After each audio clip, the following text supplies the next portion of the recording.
에베소서 말씀은 예수님의 몸된 교회의 영광스러움을 드러낸 반면에 골로새서는 교회의 머리 대신 예수님의 영광스러움에 대해 적어줍니다.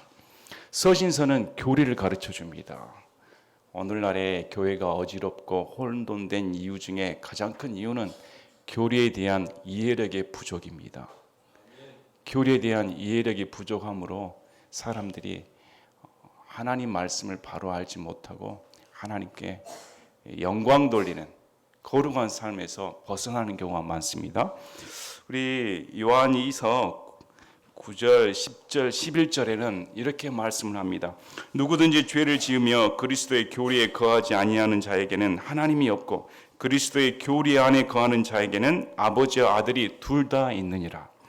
어떤 사람이 이 교리를 가지지 아니한 채 너희에게 오거든 그를 너희 집에 받아들이지 말고 그에게 축복 인사도 하지 말라.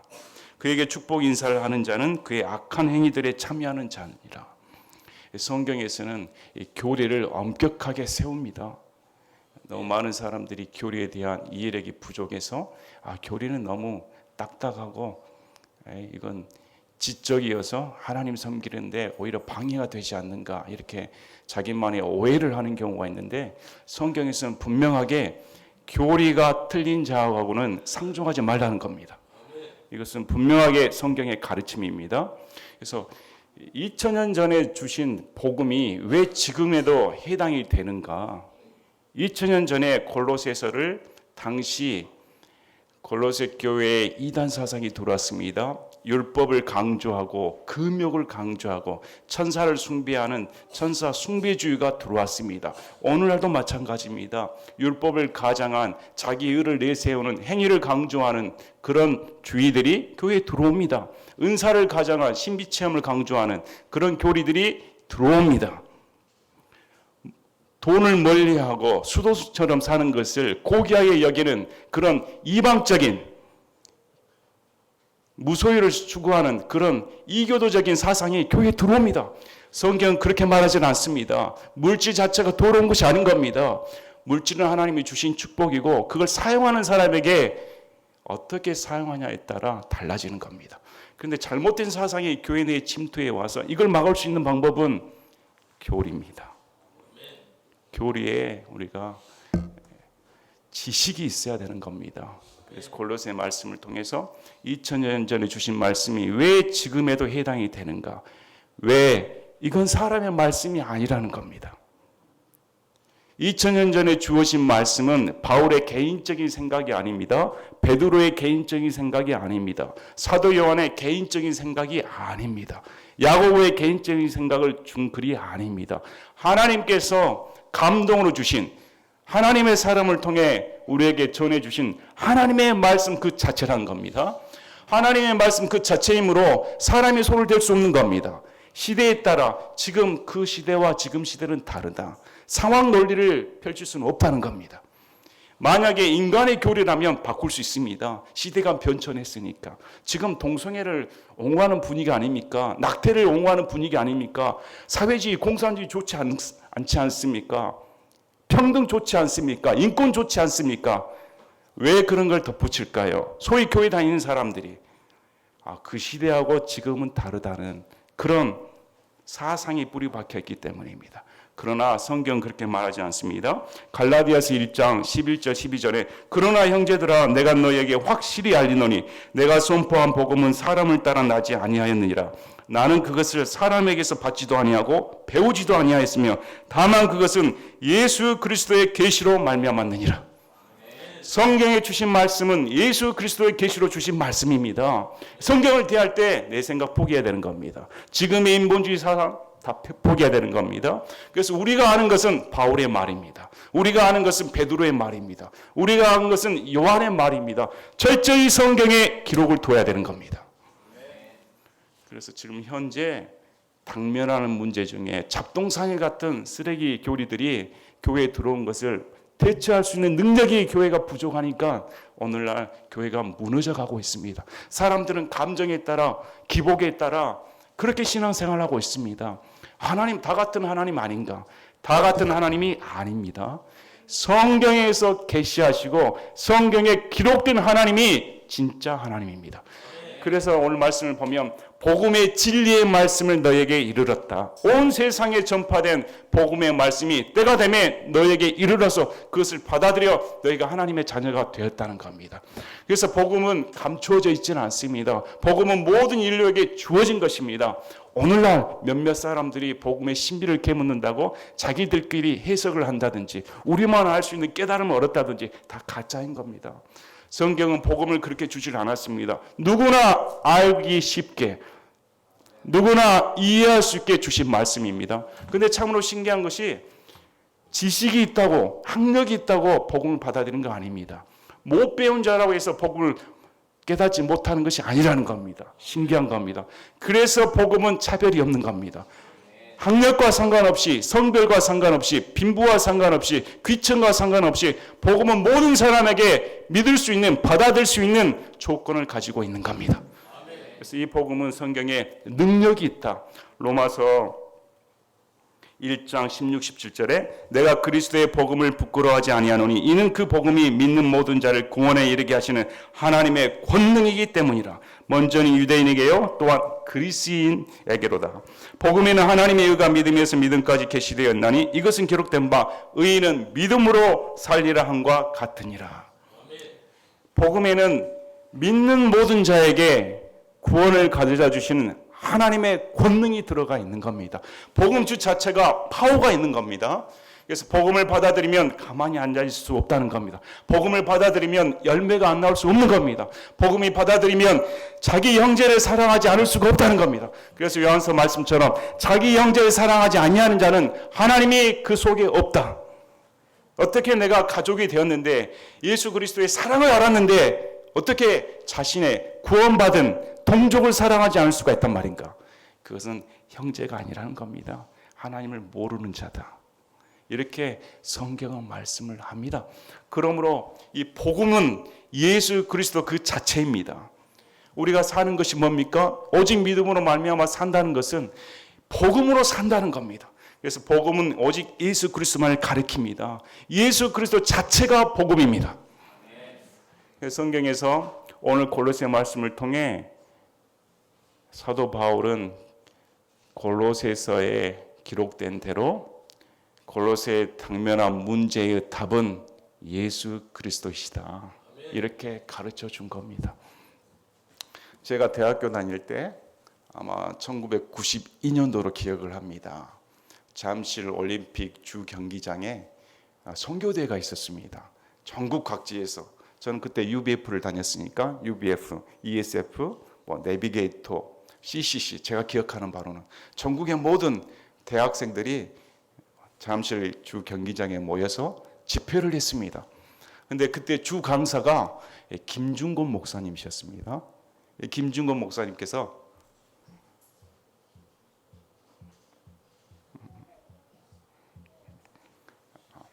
설교 중에 이렇게 막 물어봅니다. 우리 김중곤 목사님을 보면 백문일답이 유명합니다. 100가지 문제를 던지는데 답은 하나. 답은 뭡니까? 예수 그리스도입니다. 제가 거기 몇 가지 발췌를 했습니다. 김중곤 목사님 질문을 던지니까 그 수많은 대학생들이 예수 그리스도 하고 외칩니다. 얼마나 그 소리가 컸던지 쩌렁쩌렁 하늘을 뚫었듯 소리가 크게 났습니다. 그 질문 중에 몇 가지를 하겠습니다. 오늘 우리 머리 위에 하늘을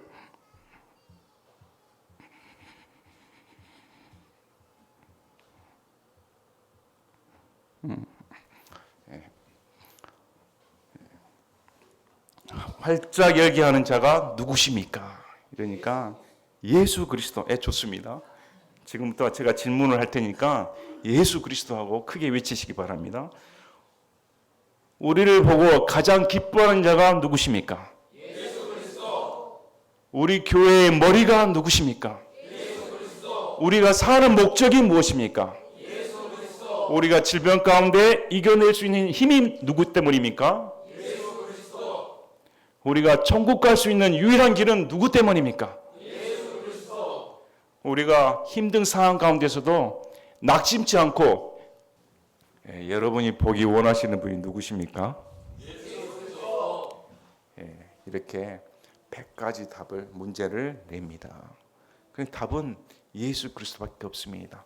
이 환난 가운데, 이 어지러운 우리나라 상황 가운데 이 우리나라를 지켜줄 수 있는 유일한 분은 누구십니까?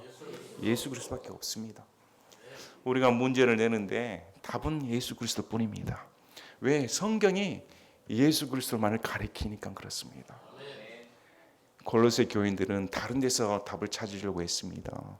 예수 그리스도를 제껴놓고 나의 행위로 내가 하나님 앞에 봉사했으니까, 내가 이만큼 했으니까, 아니 내 생활 가운데 절제를 하니까 난 그래도 하나님께서 인정받을 수 있다. 자기로부터 비롯된다고 생각했습니다. 아니면 다른 신비 철학을 연구를 했습니다. 복음만은 부족하고 뭔가 다른 세계가 있을 것이다. 그래서 복음 가운데 인간의 의와 다른 세상 사상, 철학, 지식들을 가미하게 했단 말입니다. 그래서 예수 그리스도의 자체가 혼합돼 버렸습니다. 성경에서 바울은 이를 분명하게 적시를 하고 너희들은 다시 그 모든 것을 버리고 원론적인 예수 그리스도만을 바라보라. 이렇게 기록되어 있는 겁니다.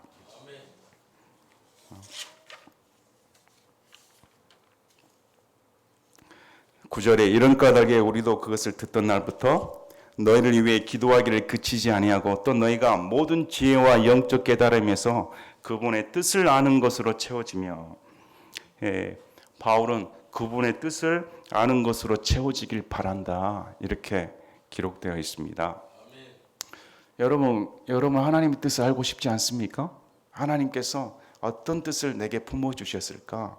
그래서 성경에서는 우리가 구원받은 순간 두 가지 인생의 문제를 가지고 나옵니다. 사도행전 22장에 8절 10절에 다마스쿠스 도상에서 사도 바울이 예수님을 만나마자 인생의 두 가지 질문입니다. 주여 누구십니까? 주여 이제 내가 무엇을 해야 합니까? 인생은 두 가지 기본 문제입니다. 첫째, 이 세상을 창조하신 하나님은 누구실까? 존재하신다면 그분은 누구실까? 만약에 그분이 진짜 존재하신다면 나는 어떤 인생 목적을 가지고 있습니까? 그래서 인생은 두 가지를 알아야 되는 겁니다. 하나님을 알아야 되고 하나님께서 내게 주신 사명이 무엇인가? 이 두 가지를 해답을 받아야 됩니다. 그것은 어디서 비롯되는 겁니까? 성경의 바른 지식에서 비롯되는 겁니다. 너희가 모든 지혜와 영적 깨달음에서 그분의 뜻을 안다. 그래서 복음은 감정에 호소하지 않습니다. 복음은 우리의 행동에 의지하지 않습니다. 복음은 여러분의 생각을 고려하지 않습니다. 복음은 철저하게 지성을 호소합니다. 지식에 기반을 둔다는 겁니다. 복음은 철저히 우리에게 지성을 강요합니다. 왜 그러냐면 로마서 10장 17절에 그런즉 이와 같이 믿음은 들음에서 오며 들음은 하나님의 말씀에서 오느니라. 그래서 믿음은 지성으로 다가오는 겁니다. 요한복음 17장 3절에 영생은 이것이니 곧 그들이 유일하신 참 하나님인 아버지와 아버지께서 보내신 자 예수 그리스도를 아는 것이다. 알아야 되는 겁니다. 그래서 우리 침례교 근본주의 신학을 믿는 사람들은 지성이 없는 지적인 지체아들, 또 선과 악을 구별하지 못하는 아이들은 천국에 가는 걸로 우리는 믿습니다. 죄를 구분할 줄 모르니까. 그래서 지성이 먼저 다가와야 되는 겁니다. 믿어서 들었다는 것에 동의를 하는 겁니다. 감정은 나중에 문제입니다. 진리의 말씀은 차가울 수 있습니다. 우리 가운데 깨달음을 가져다 주는 겁니다. 그래서 이 영적인 깨달음은 성령님의 은혜를 동반합니다. 성령님께서는 말씀을 사용하시는 겁니다. 성령님께서 말씀을 사용하신 말미암아 우리들 마음 가운데 그 말씀이 역사하도록 은혜를 베풀어 주신다는 겁니다. 우리가 그의 말씀을 듣고 동의하여 마음문을 열면 성령님께서 주의 영으로 내 마음에 들어와 아들이라 인치심을 하고 아바 아버지라 고백하는 놀라운 역사가 일어나는 겁니다. 그래서 반드시 알아야 됩니다. 오늘날 사람들이 지식을 너무 터부시합니다. 지식이 없는 사랑은 맹목적입니다. 메말라 버립니다. 목적이 없습니다. 또 사랑이 없는 지식은 위험합니다. 그래서 지식과 사랑은 결부되어 있습니다. 예수 그리스도의 사랑은 지식으로 말미암아 예수 그리스도 자체가 사랑으로 말미이기 때문에 그걸 받아들이는 순간 사랑의 열매가 나올 수밖에 없습니다. 그래서 반드시 믿는 자는 하나님을 아는 곳에서 자라나야 됩니다. 그리고 단순히 지식만의 문제가 아닙니다. 내가 어떤 사람을 안다고 고백했을 때는 같이 산다는 말입니다. 여러분, 남녀가 결혼을 할 때 남자에 대해 또 여자에 대해 많은 말을 듣습니다. 알게 됩니다. 그 남자의 직업은, 재산 정도는, 성격 정도는, 학력 정도는 이렇게 파악을 합니다. 여자도 마찬가지입니다. 요즘 남자들 외모는 어떠한가, 또 어느 정도 실력이 있는가, 가정 살림을 잘할 수가 있는가, 이것까지 다 파악을 합니다. 그렇다고 해서 둘이 아는 사이는 아닙니다. 둘이 결합을 해야, 부부가 되어 그때서야 서로 알아가는 겁니다. 마찬가지입니다. 복음도 지식으로 동의한다고 해서 아는 것이 아닙니다. 성경에서는 안다는 자체는 그리스도의 연합을 말합니다. 내가 그리스도 안에서 같이 산다는 겁니다. 같이 살아가는 것은 한 일순간에 되는 것이 아닙니다. 예수 그리스도와 함께 1년, 2년, 3년, 10년, 20년을 살아갈수록 과연 그분이 누구셨는가? 내가 생각했던 것, 내가 편입견을 갖고 있었던 것, 그것이 벗겨지는 겁니다. 그러나 오늘날 어떤 사람들은 예수님을 어떻게 소개합니까? 이 예수님은 병을 고쳐주십니다. 이 예수님은 여러분을 위로해 주십니다. 이 예수님은 여러분을 잘 살게 해주실 겁니다. 이 예수님은 여러분을 환난 가운데 구원해 주실 것입니다. 이렇게 믿고 있지 않는가? 성경 그렇게 가르쳐 주지는 않습니다. 성경은 믿는다는 것, 예수 그리스도 연합하여서 바울이 고백한 것처럼 그의 죽으심과 부활하심에 참여하기를 원한다. 고난 가운데 적극 동참한다는 겁니다. 예수님과 함께 예수님의 눈으로 세상을 바라보고 예수님의 귀로 세상의 음성을 듣고 예수님의 마음으로 사람을 품고 예수님의 생각으로 사상을 갖게 된다는 겁니다. 그래서 복음 따로 생활 따로는 없는 겁니다. 복음은 모든 전인격적인 가운데 우리의 삶을 뒤흔들어 버리는 겁니다. 아는 것으로 말미암아. 그래서 그분을 안다는 것은 그렇게 쉽지가 않습니다. 말씀을 통해 푹 젖어들어 그분과 인격적인 교제를 나눈 가운데 자랄 수가 있는 겁니다. 그래서 10절에 주께 합당하게 걸어 모든 일에서 그분을 기쁘게 하고 모든 선한 일에서 열매를 맺으며 하나님을 아는 것에서 자라나고, 목회자의 바람입니다. 자라나야 됩니다. 언제까지 기저귀만 차고 있겠습니까? 언제까지 아이의 수준만 있겠습니까? 자라나서 청년처럼 악을 대적하고 세상을 평가하고 세상을 대하여 승리할 수 있는 그런 믿음의 장군이 되어야 되지 않겠습니까? 그래서 아는 것에서 자라나야 된다. 그분의 영광스러운 권능에 따라 모든 강력으로 강건하게 되며 기쁨으로 모든 인내와 오래 참음에 이르고. 당시 성도들은 열악했습니다. 이방 우상 숭배, 또 환난, 순교, 예수님 때문에 핍박받는 것, 또 유대인들은 쫓겨남을 당했습니다. 민족으로부터의 살해 위협을 받기도 했습니다.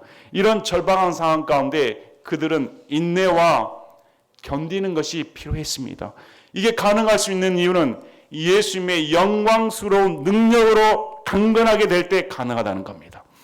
우리 성도들 가운데 예수님의 영광스러운 권능이 임하면 두 가지 덕목이 나타나는 겁니다. 모든 인내와 오래 참음이 나타나는 겁니다. 여러분, 인내할 수 있습니까? 인내는 소망이 있을 때만 가능합니다. 인내는 어려운 가운데도 끝까지 참고 소망을 놓지 않는다는 겁니다. 견딘다는 건 뭡니까? 내가 핍박을 당합니다. 내가 환난 가운데 있습니다. 그러나 내 성질대로 하지 않고 내 분대로 하지 않고 악을 악으로 갚지 않고 참아낸다는 겁니다. 그럴 수 있는 이유가 예수님의 영광스러운 권능으로 강력하게 될 때 가능하다는 겁니다. 그래서 이렇게 될 수 있는 이유는 복음밖에 없습니다. 여러분, 복음을 바라보길 바랍니다. 우리의 인생의 문제의 답은 오직 예수 그리스도뿐입니다. 그리고 12절, 13절에, 14절에 아버지께서 어떻게 우리에게 베풀어 주셨는가 이렇게 나옵니다. 우리를 빛 가운데서 성도들의 상속기업에 참여하는 자가 되기에 합당하게 하신 아버지께 감사드리기를 원하였노라. 사도 바울은 이들이 아버지 하나님께 감사드리길 원했습니다. 오늘날도 마찬가지입니다. 우리의 전심의 경배의 대상은 하나님 아버지입니다. 하나님 아버지께서 예수님을 이 땅에 보내주셨고 예수님은 그분의 뜻에 순종하여 우리를 위해 자신의 몸을 다 던져주셨습니다. 그래서 이렇게 하신 하나님 아버지께 감사드리는 것이 마땅하다. 왜? 상속자로 만들어 주셨다는 겁니다. 그래서 복음은 죄 사함만을 가르치는 것이 아닙니다. 죄들의 용서함만을 가르쳐 주는 것이 아닙니다. 복음은 더 차원이 넓습니다. 그래서 성경에 있는 복음은 죄의 용서함을 허락해 주시고 상속자로 받아들였다는 겁니다. 아들 삼아 주셨다는 겁니다. 감히 하나님의 아들이라 일컬음을 받을 수 없었는데 감히 내 노력으로 철학으로 다른 사상으로 아무리 갈고 닦아도 하나님의 아들이 될 수 있는 힘이 없었는데 아버지 하나님께서 그의 강력한 권능으로 복음을 통해 우리를 상속 유업을 받게 할 수 있는 능력을 베풀어 주신 것에 대해 감사하라. 그래서 감사치 않은 그리스도는 존재할 수 없습니다. 감사하지 않는 자는 구원을 받지 못한 자인 겁니다. 구원을 받은 자는 감사할 수밖에 없는 겁니다. 내 처지를 아니까. 그래서 왜 감사해야 되는가? 13, 14절에 나옵니다. 그분께서 우리를 어둠의 권능에서 건져내서 자신의 사랑하는 아들의 왕국으로 옮기셨으니 그분 안에서 우리가 그분의 피를 통해 구속 곧 죄들의 용서를 받았도다. 사도 바울은 구체적으로 우리가 감사해야 되는 이유에 대해 13, 14절에 걸쳐서 말씀을 해줍니다. 이를 이렇게 기록한 이유는 골로새 성도들에게 너희는 어떤 자들이었는가? 지금 신앙생활하고 있는 너희들은 원래 어떤 자였는가 생각해 보라는 겁니다. 사람들은 자기 잘난 맛에 삽니다. 과거의 고통에서 구원받았으면 자기가 잘났다고 으쓱댑니다. 구원을 시켜주신 것도 하나님이시고 지금도 유지시켜주신 분도 하나님이시고 앞으로 구원에 이르게 하신 분도 하나님이신데 주인은 온데간데 없고 자기가 주인 행세를 하는 겁니다. 그래서 사도 바울은 우리의 본분에 대해 가르쳐 준 겁니다. 너는 원래 어떤 자였는가? 그런데 이런 자를 하나님께서 어떤 자로 만들어 주셨는가? 생각해 보라는 겁니다. 원래 우리는 어둠의 권능에 사로잡힌 자였습니다. 성경에서는 이 세상이 마귀 것이라고 말합니다. 창세기 3장에 아담의 범죄로 말미암아 합법적으로 아담에게 준 세상 통치권이 마귀에게 넘어갔습니다. 그래서 아담 이후에 모든 인류는 마귀의 종살이가 된 겁니다. 다 마귀의 자녀로 태어납니다. 자기 신이 벗어날 수가 없는 겁니다. 어둠의 왕국에서 사람들은 소경이 되는 것처럼 소경이 되면 뭘 보고 삽니까? 자신의 감각대로 사는 겁니다. 자신의 감각을 동원해서 이 세상을 헤쳐나갑니다. 온통 깜깜해 버리니까. 깜깜한 방에서 여러분 불을 어떻게 찾아갑니까? 불을 켜려면 손을 만져보고 발을 만져보고 온갖 오감을 통해서 만지작 하면서 불을 찾아갈 겁니다. 오늘날 이 시대가 이렇습니다. 빛이 없어버려서 깜깜해 다 헤매고 다닌다는 겁니다. 거기에는 어둠의 왕국의 통치자가 마귀이므로 자유가 없습니다. 위로가 없습니다. 속박뿐입니다. 억압뿐입니다. 압제뿐입니다. 노예입니다. 그래서 성경에서는 죄의 노예가 되었다. 노예는 쇠사슬에 묶여 있습니다. 자신의 자력으로 풀려날 수가 없습니다. 누군가 속전제를 말을 해줘야 되는 겁니다. 사줘야 되는 겁니다.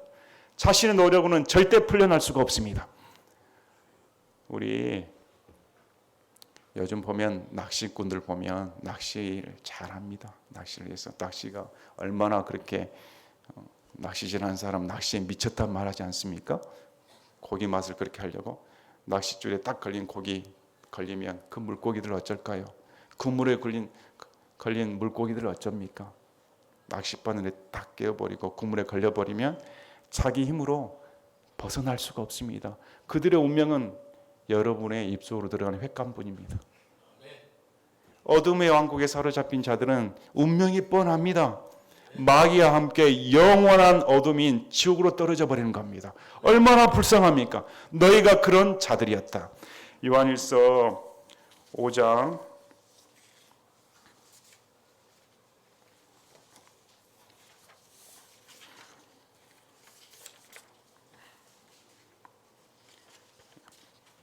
우리 요한일서 5장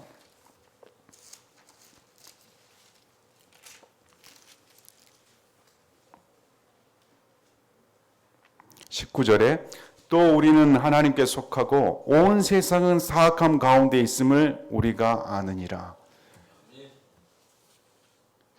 성경에서는 예수님을 믿지 않는 자는 사악함 가운데 있는 마귀의 종이며 진노의 대상이다. 이렇게 성경은 가르쳐 줍니다. 그래서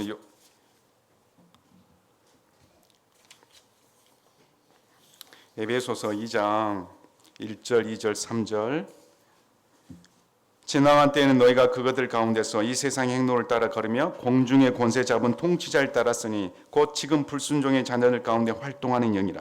지나간 때에는 우리도 다 그들 가운데서 우리 육신의 욕심 안에서 생활하며 육신과 생각의 욕망을 이루어 다른 사람들과 같이 본래 진노의 자녀들이었다. 죄들 가운데 죽었다고 성경은 말을 합니다. 자력갱생은 불가능한 겁니다.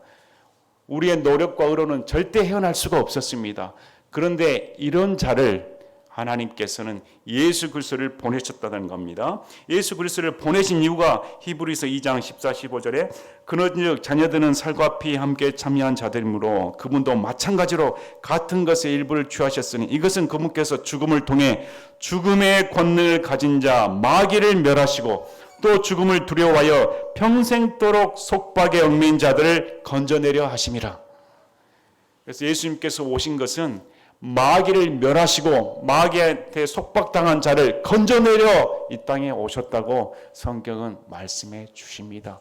그러므로 우리는 저와 여러분 구원받기 못할 때 우리는 몰랐습니다. 깜깜했습니다. 마귀의 자녀인 줄도 모르고 자랐습니다. 멸망의 대상이었습니다. 하나님의 진노의 대상이었습니다. 지옥 갈 수밖에 없었던 자였습니다. 그런데 예수님께서 이 땅에 오셔서 피를 흘리심으로 말미암아 그분의 피를 믿는 믿음을 통해 하나님의 아들이 되는 권세를 주셨다고 성경은 가르쳐 준 겁니다. 로마서 6장 17, 18절에 그러나 하나님께 감사하리로다 너희가 죄의 종이었으나 너희에게 전달된 교리의 그 틀의 마음으로부터 순종하고 이로써 죄로부터 해방되어 의의 종이 되었느니라. 23절에 죄의 삭은 사망이나 하나님의 선물은 예수 그리스도 우리 주를 통해 얻는 영원한 생명이니라. 이렇게 성경은 말씀합니다. 그래서 너희는 원래 어둠의 권능에 사로잡힌 자였다. 그런데 하나님께서 아들의 왕국으로 옮기셨다는 겁니다. 이것은 실제적인 겁니다. 하나님의 아들의 왕국, 빛의 왕국입니다. 자유가 있는 왕국입니다. 하나님의 사랑이 넘치는 왕국입니다. 더 이상 속박이 없습니다. 더 이상 정죄가 없습니다. 더 이상 진노의 대상이 아닌 겁니다. 이 얼마나 큰 축복을 허락해 주었는가, 이렇게 성경은 가르쳐 주는 겁니다. 그분 안에서 우리가 그분의 피를 통해 구속 곧 죄들의 용서를 받았도다. 그러므로 용서는 예수님 안에만 존재하는 겁니다. 예수님의 밖에 있는 교주를 통해서, 마리아를 통해서, 신부를 통해서, 교황을 통해서 다 거짓입니다. 오직 구속 곧 피를 통한 믿음은 예수 그리스도 안에만 있는 겁니다. 그래서 구원받을 수 있는 유일한 길은 그분의 피를 믿어야 되는 겁니다. 에베소서 1장 7절에 그 사랑하신 자 안에서 우리가 그분의 풍성한 은혜를 따라 그분의 피를 통해 구속 곧 죄들의 용서를 받았도다. 로마서 3장 25절에도 그분의 피를 믿는 믿음을 통해 우리가 구원받았다고 성경은 말합니다. 오늘날 많은 신학자들, 변질된 사람들 예수님의 피를 부정합니다. 예수님이 죽으셨으면 됐지 그것으로 전부 다 이렇게 가르치기도 합니다. 성경 그렇게 말하지는 않습니다. 예수님의 피 흘림이 없는 죽음은 소용이 없는 겁니다. 예수님께서 피를 흘리시고 죽으셨기 때문에 그분의 피를 통해 우리의 죄가 가려지는 겁니다.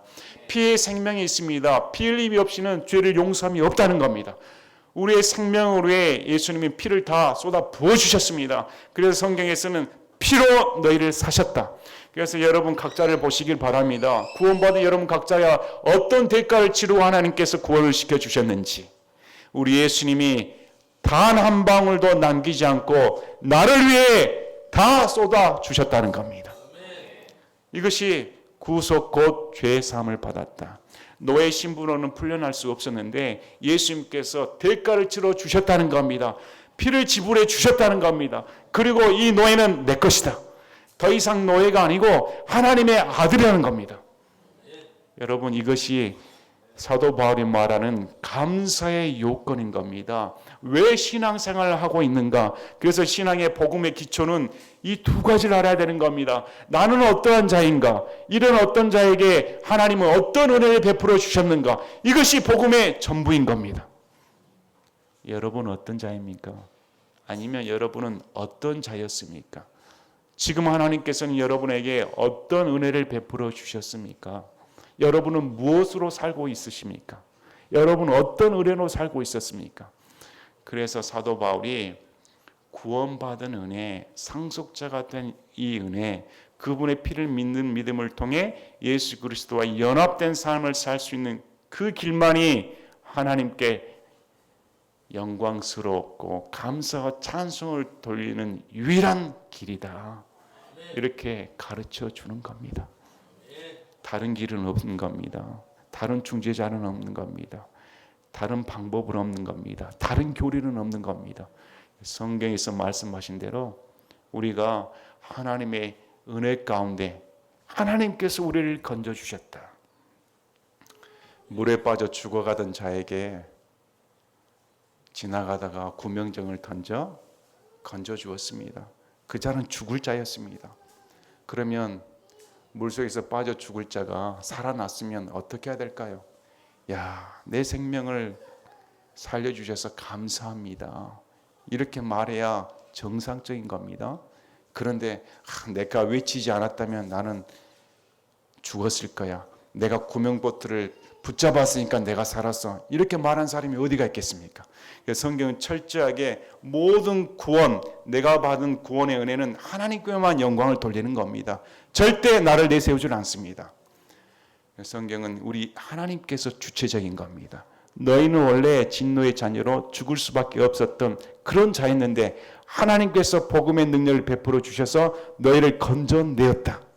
죽어버렸던 자를 소생시켜 주셨다는 겁니다. 그러므로 우리는 생명을 잃어버린 자였습니다. 죽어버렸던 자였습니다. 우리 안에 어떤 생명이 들어왔습니까? 예수님의 생명, 영원한 생명, 영존한 생명이 내 안에 들어온 겁니다. 그래서 멸망하지 않고 영원하다는 겁니다. 더 이상 구원은 잃어버릴 수 없는 겁니다. 구원은 영원히 유지되는 겁니다. 나로 비롯되지 않았기 때문에. 그래서 이런 분명한 하나님의 구원의 역사와 교리적인 면에서도 우리가 확실하게 하나님의 지식 가운데서도 자라나는 여러분이 되시기를 바랍니다. 제가 다시 여러분에게 물어보겠습니다. 여러분 큰 소리로 외치시기 바랍니다. 우리 인생의 해답을 가지고 풀어줄 수 있는 분은 누구십니까? 아멘. 제가 기도하고 마치겠습니다.